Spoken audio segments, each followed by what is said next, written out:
જય ગુરુદેવ. સોનું તો ઘણું છે આ દુનિયામાં, પણ આ ગુરુદેવ તો અનોખીક જ છે કાંઈક. આજે મારા સપનામાં પણ મને આવ્યા 3:30 કે જય હો ગુરુદેવ, જાગ તું જાગ કે. અને એમાંથી આ હિરલો છે કે જે 16 સોનું કહેવાય એ જ છે. આ મારો બાબો અતિ ભરાડી છે, 4 વર્ષનો છે. એ રોજ એના ટીચર એને કહે કે આ લખતો નથી લખતો નથી. પછી હું આ શિબિરમાં આવી, મારી બેન પણ આવે છે આમાં, એ તો સાધક છે તમારા, પણ એ મને ઘણીવાર વાત કરતી. મને આવી વાત બહુ ગમે, ગમે ત્યાં મને વાત કરતા હોય બધાય, તો મને ભગવાનની વાતો તો બહુ જ ગમતી. પણ આ તો આજે આપણને ગુરુદેવ સાક્ષાત હિરલો છે. આ તો આ માનવો તો અનોખીક જ છે. આ કોક આત્મા જ જાણી શકે.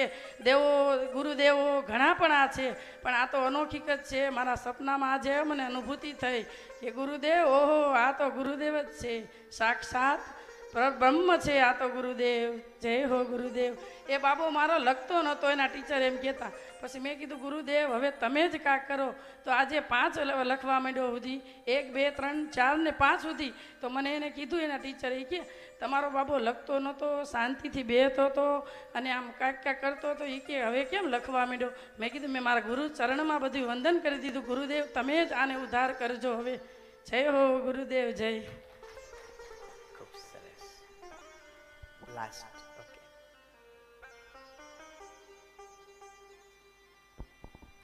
જય ગુરુદેવ. ગુરુચરણમાં કોટી કોટી પ્રણામ. આપણે જે શક્તિપાતનો અનુભવ હતો એવું મને લાગે છે કે જ્યારે હરિદ્વારની શિબિર મેં કરીને ત્યારે મને અનુભવ થયો હતો, એવો અનુભવ આ શક્તિપાતમાં થયો આટલા વર્ષો પછી. તો હવે મને એવું લાગ્યું કે આમ નવું જીવન જેવું મને જીવવા મળ્યું હોય ને ગુરુજી, એવું લાગે છે કે આવો અનુભવ ક્યારેય ત્યારનો થયો નહોતો. આ શક્તિપાત એટલો અનોખો હતો, એટલો અદ્ભુત હતો કે આમ કહેવા માટે કોઈ શબ્દ નથી મારા માટે, કે આ અનુભૂતિ કોઈ કહી ના શકાય. જે આપણને પ્રેમ હોય કોઈ પ્રત્યે તો આપણે આમ વર્ણાવી શબ્દથી